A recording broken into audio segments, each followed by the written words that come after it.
आगे कुछ सियासी मंजरनामे की बात करेंगे और अहम खबर जो कि हमने आपके साथ शेयर करनी है वो ये है, आपको कल ही हमने बताया था कि नवाज शरीफ सऊदीया जा रहे हैं। कल मियाँ साहब जद्दा पहुंच गए, आज उनकी वहां क़याम का दूसरा दिन है। बाखबर ज़राए दो बड़ी खबरें दे रहे हैं। पहली खबर तो ये कि मियाँ साहब सऊदी अरब में मौजूद बिजनेस कम्युनिटी को इस बात पर राज़ी करने की कोशिश कर रहे हैं कि अगली हुकूमत बनने से पहले पाकिस्तान में मुआशी सूरत हाल के सुधार के लिए बड़ी सरमायाकारी यकीनी बना दी जाए। दूसरी जो अहम इतला है वो ये है कि इस दौरा सऊदीया का मकसद ये है कि सियासी तौर पर अहम तरीन फेवर्स हासिल की जाए। लेकिन असल बात क्या है, कोई ऑफिशियल ज़राए इस हवाले से लबकुशाई करने को राज़ी दिखाई नहीं दे रहा। इस दौरे में मरीम नवाज का शामिल होना भी मानी खेज़ है, जबकि हाल ही में नवाज शरीफ ने लंदन से दुबई का सफ़र किया था और दुबई पाकिस्तानी सियासत का गढ़ बना हुआ था, जिसके बाद अब वो सऊदीया पहुंचे हैं और इसको इंतहाई अहम तस्वुर किया जा रहा है। सीनियर एनालिस्ट नज़ीर लगारी साहब हमें ज्वाइन कर चुके हैं, उनसे बात करते हैं। लगारी साहब, जिस तरह दुबई इस सियासी मरकज़ बना हुआ था, सबकी निगाहें दुबई पर थीं, लगता है वहाँ पर मामलात कुछ तय नहीं हो पाए तो सऊदीया जाना पड़ा। आपके पास अंदर की खबर है, क्या चल क्या रहा है? अंदर की खबर तो मेरे पास कोई भी नहीं है। जो सूरत हाल है वो हमारे सामने है। अभी तो एक फरीक पहुँचे हैं मियाँ नवाज शरीफ, और सऊदी अरब के साथ चूँकि आपके दोनों रिश्ते हैं, रूहानी भी और रूहानी के अलावा जो इंसानी रिश्ते हैं और दीगर जो हमारी ज़िंदगी और मौत के सिलसिले में बहुत सी मसाइल जो होते हैं, उनके इलाज के लिए भी हम सऊदी अरब जाते हैं। वैसे लगारी साहब, इससे हट के मियाँ बरादरान के कुछ ज़ाती ताल्लुकात भी हैं। ज़ाती ताल्लुकात में ऊंच नीच आती रहती है। शाह अब्दुल्ला के ज़माने में एक ख़ास किस्म के ताल्लुकात थे, और शाह सलमान के ज़माने में अभी तक बहुत सी चीज़ें जो हैं वो सामने हैं। साबिक वज़ीर आज़म के दौर में जब वली अहद पाकिस्तान आए थे तो अपने आप को पाकिस्तान का सफ़ीर कहते थे। फिर उसके बाद बड़ी डेवलपमेंट्स हुई हैं, बहुत सी चीज़ें अप्स एंड डाउन्स हुई हैं, फिर भी सऊदी अरब आपका साथ देता रहा है, पाकिस्तान का साथ देता रहा है। लेकिन असल मसला यह है कि पाकिस्तान खुद अपना साथ कब देना शुरू करेगा, कब हम वो जो है हम उधर इधर देखने की बजाय अपने आप की तरफ कब देखेंगे। हम वो भी लगारी साहब इन हुक्मरानों ने ही देखना है। जाहिर है जब बागदौड़ इनके हाथ में है तो यही रिफॉर्म्स भी करेंगे, स्ट्रक्चरल चेंजेस आएंगी, इस्लाहात होंगी। लगारी साहब, मरियम नवाज का साथ जाना बड़ा उसको मानी खेज करार दिया जा रहा है, कहीं अगली वजीर आजम मरियम नवाज तो नहीं बनने जा रही? नहीं, कोई भी हो सकता है वजीर आजम इलेक्शन जीतने के बाद, लेकिन मरियम नवाज उनकी साहबजादी हैं और सियासत में बहरहाल उनका एक किरदार है, और वो ये भी सोचती हैं कि उनके साथ रहने से वो कुछ सियासी अमल का हिस्सा बन जाएंगी या सीखेंगी। तो इसमें तो कोई ऐसी बात नहीं है, हैरत अंगेज बात नहीं है। अगर बेटी अपने बाप के साथ जा रही हूँ और सियासत भी कर रही हूँ तो ऐसा कोई अजीब बात तो नहीं लग रही है मुझे। वैसे लगारी साहब, आप मेरी तस्दीक कीजिएगा, मैं ज़ाती तौर पर ये समझती हूँ कि जब मामलात तय ना पाएँ तो फिर उसके बाद हमें बैरूनी ताकतों की तरफ देखना पड़ता है मामलात को सुलझाने के लिए। क्या दूरियां पैदा हो गई हैं पीपल्स पार्टी और नून लीग के दरमियान, और आगे इलेक्शन के बाद ये अलग अलग नजर आएंगे, इनसे मामलात नहीं कुछ आपस में बन पा रहे तो मियाँ साहब को सऊदीया जाना पड़ा? नहीं, मैं ऐसा नहीं समझता हूँ कि दूरियां पैदा हो गई हैं। दोनों की अलग अलग सियासत है, ये हमें समझना है पहले ना।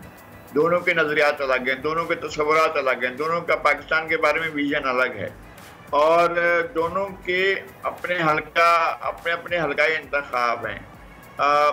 ये नहीं है कि एक पार्टी है या इनका कोई मर्जर हो चुका है।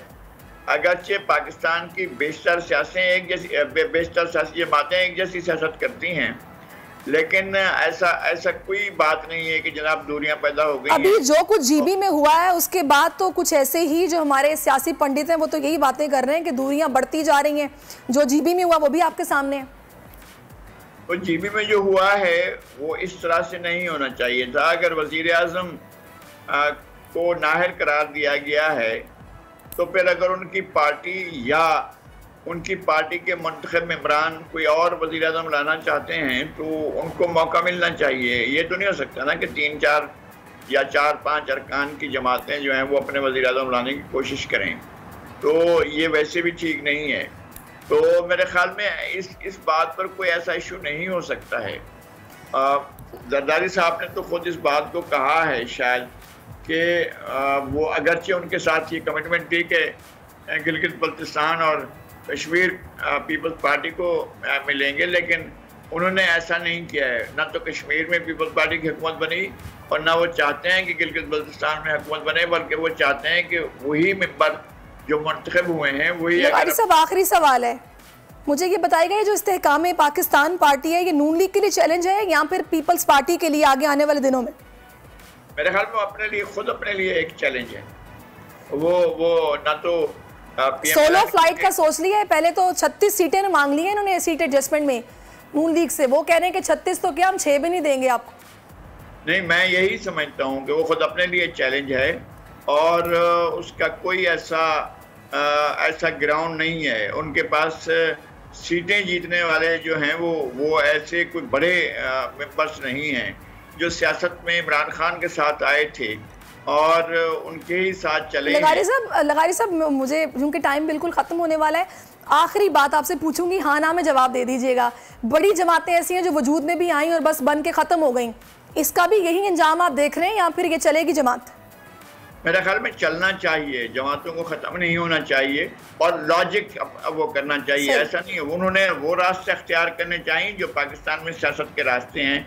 ये जो सबके ऊपर चढ़ दौड़ना जो है वो ठीक नहीं होता। चलें, बहुत शुक्रिया आपका नज़ीर लगारी साहब, आप मौजूद रहे। बिल्कुल आपने अच्छी बात की कि बिल्कुल एक पॉलिसी होनी चाहिए और सब पे चढ़ दौड़ना ठीक नहीं है।